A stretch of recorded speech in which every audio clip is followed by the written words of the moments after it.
ទៅលេងអ៊ីតាលីលើកនេះគឺខ្ញុំចាយអស់តែ$200តែប៉ុណ្ណោះតើការចាយទិញអញ្ចឹងតើខ្ញុំបានទៅលេងកន្លែងណាខ្លះធ្វើអីគេខ្លះ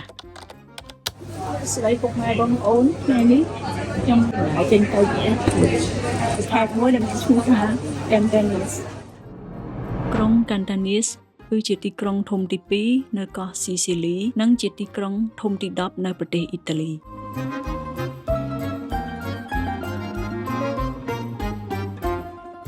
Cantanis នេះលក្ខណៈពិសេសនោះគឺមានអគារប្រវត្តិសាស្ត្រច្រើនដែលបានសាងសង់ពីថ្មភ្នំភ្លើងពណ៌ខ្មៅ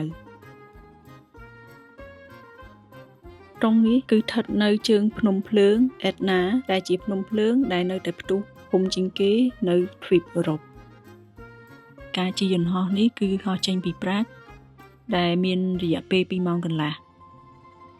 តម្លៃសំបុត្រគឺ$69ទាំងទៅទាំងមក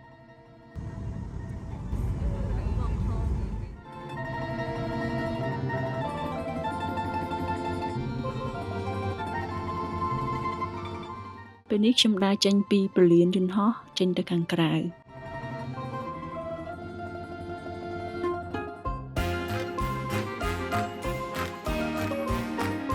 ឡូវនេះខ្ញុំបានមកដល់ប្រទេសអ៊ីតាលីហើយពួកខ្ញុំកំពុងតែចាំឡានតាក់ស៊ីមកយក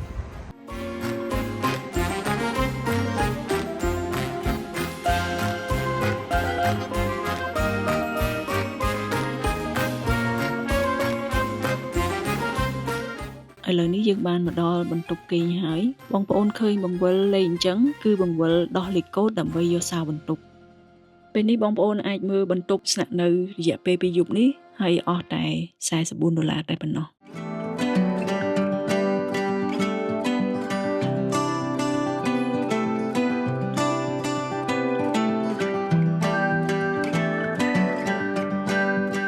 ក្រោយពីដាក់អីវ៉ាន់ក្នុងបន្ទប់រួចហើយឥឡូវពួកខ្ញុំដើរចេញទៅរកអីញ៉ាំតែមុនទៅដល់កន្លែងអីញ៉ាំហ្នឹងគឺយើងដើរមើលទីក្រុងគេពេលយប់សិនកុំឲ្យខាត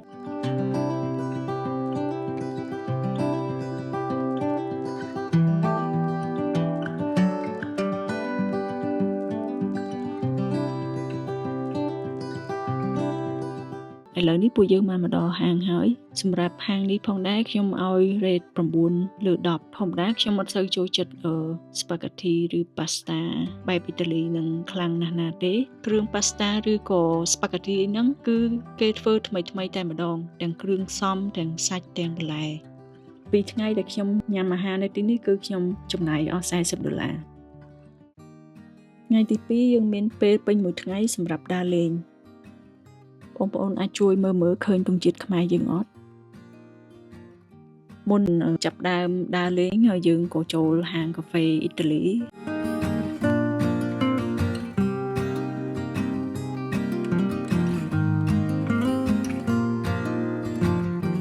សាដាក់កាហ្វេអ៊ីតាលីម្នាក់មួយកែវ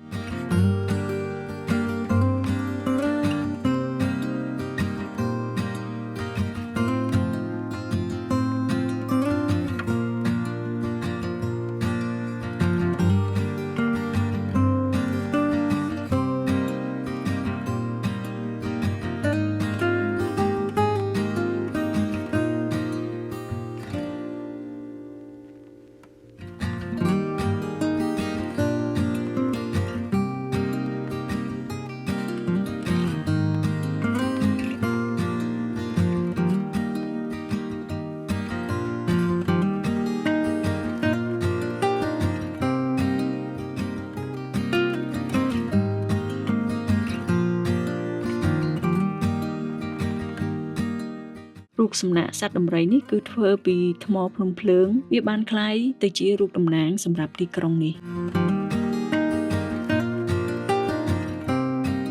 សាកលវិទ្យាល័យ Pisa គឺជាសាកលវិទ្យាល័យដែលចាស់ជាងគេមួយនៅកោះស៊ីស៊ីលីបង្កើតឡើងនៅឆ្នាំ1434នេះគឺជាសារមន្ទីរដែលជាកន្លែងប្រមូលផ្ដុំគ្រឿងសាសនានៅក្នុងនោះមានគ្រឿងសង្ហារឹមមានទាំងកាក់មានទាំងឈើឆ្កាងប្រាក់មាសនិងរូបចម្លាក់ផ្សេង វិហារ Cantonese នេះត្រូវបានសាងសង់ដំបូងនៅឆ្នាំ1078វិហារនេះត្រូវបានបំផ្លាញនិងសាងសង់ឡើងវិញជាច្រើនដងដោយសារតែការរំជួយដីនិងបន្ទុកភ្នំភ្លើង Etna នៅក្បែរនោះ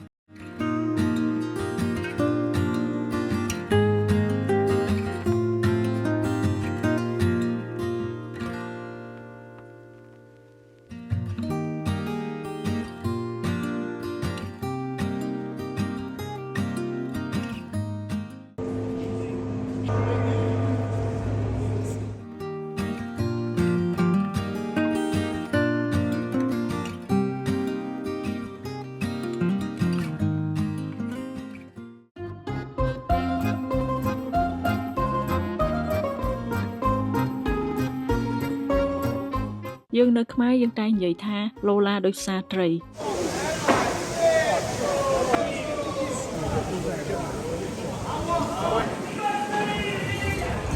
អញ្ចឹងបងប្អូនអាចឮហើយនេះពិតជាផ្សារត្រីមែន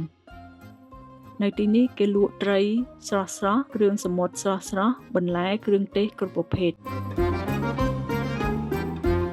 ហើយគេបើករៀងរាល់ថ្ងៃច័ន្ទដល់ថ្ងៃសៅរ៍ចាប់ពីម៉ោង 7 កន្លះដល់ម៉ោង 12 ថ្ងៃត្រង់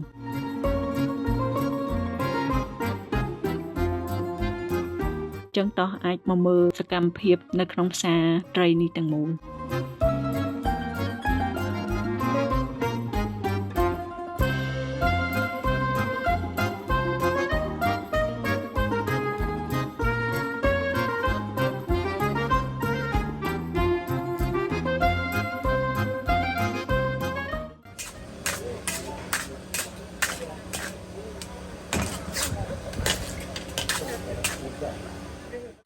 នេះគេធ្វើនំសណ្ដែកដីតែក៏មាននំជាគ្រាប់រាយនំគ្រាប់អាម៉ុនជាដើម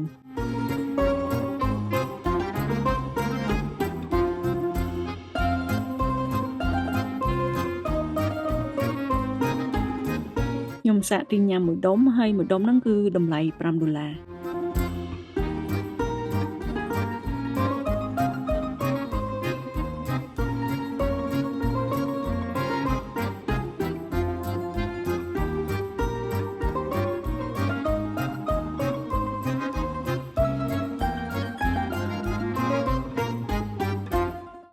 ដើរដល់កន្លែងដែលគេលក់ម្ហូបហើយមើលទៅទំនង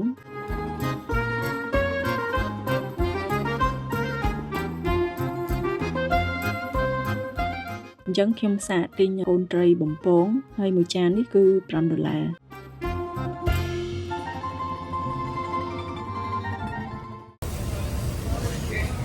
ឡូវនេះសាកទិញមឹកម្ដងឃើញគេអាំងស្រស់ៗពេកហើយមួយចាននេះគឺ$15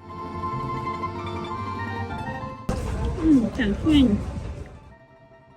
ប្រសិនបងប្អូនបានមកដល់ក្រុងនេះអ្វីដែលត្រូវតែភ្លក់នោះគឺនំ Arancini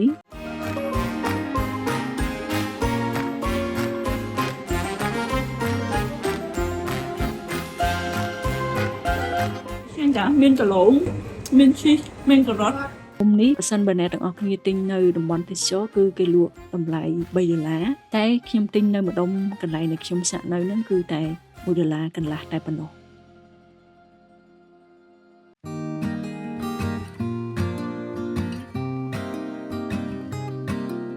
ដើរមួយថ្ងៃរៀងហត់ឥឡូវពួកខ្ញុំឃើញឡានរថភ្លើងនេះគឺជាឡានដែលគេដឹកសម្រាប់ឲ្យភ្ញៀវអាចជិះកម្សាន្តមើលជុំវិញទីក្រុងការជិះនេះគឺមានរយៈពេល40នាទីហើយតម្លៃគឺ$5កន្លះ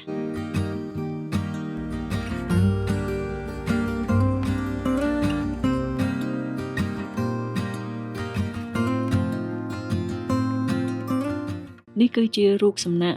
Vincenzo គឺជាអ្នកនិពន្ធអូប៉េរ៉ាដ៏ល្បីម្នាក់ទីនេះគឺជារោងមហោស្រពរ៉ូម៉ាន់ដែលកាលពីមុននោះគឺគេអាចដាក់មនុស្សទស្សនារហូតដល់ 16,000 នាក់មានអាយុកាលជាង 2000 ឆ្នាំមកហើយ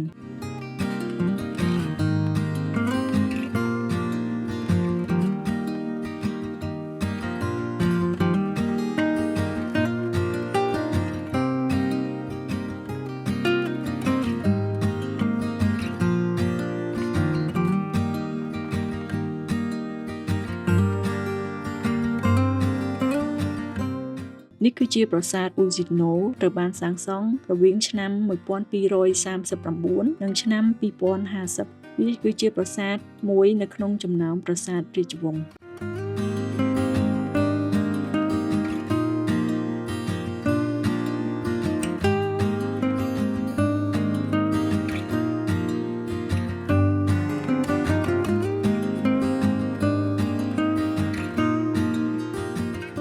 សួនច្បារនេះមានឈ្មោះថា Villa Bellini គឺជាសួនច្បារចំណាស់មួយហើយនឹងធំជាងគេនៅក្រុង Cantanis ហើយបានបង្កើតឡើងតាំងពីសតវត្សទី 18 មកម្លេះ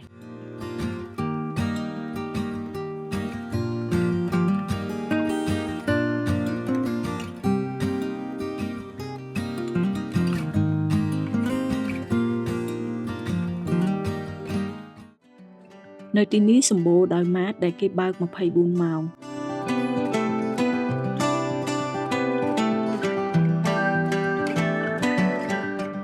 ហើយប្រើដោយម៉ាស៊ីនមិនចាំបាច់មានមនុស្សលក់ទេ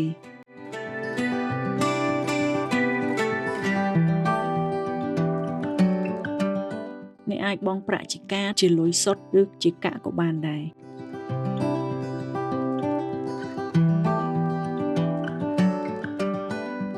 មួយវិញទៀតកុំភ្លេចភ្លក់ការ៉េមអ៊ីតាលីព្រោះមានរសជាតិប្លែកៗជាច្រើនCantania មិនមែនគ្រាន់តែជាកន្លែងសម្រាប់លំហែទេសចរតែប៉ុណ្ណោះទេប៉ុន្តែវាគឺជាបទពិសោធន៍ដែលបង្កើតការយល់ដឹងនិងការចាប់អារម្មណ៍ទៅលើពិភពលោកប្រសិនបើខ្ញុំមានឱកាសលើកក្រោយខ្ញុំនឹងត្រឡប់មកទីនេះម្ដងទៀតចុះបងប្អូនវិញយល់យ៉ាងណាដែរសម្រាប់វីដេអូនេះសូមផ្ដល់ជាមតិនិងយោបល់ផងជាចុងក្រោយនេះសូមកុំភ្លេចចុច like និង subscribe Channel របស់ខ្ញុំផងសូមអរគុណ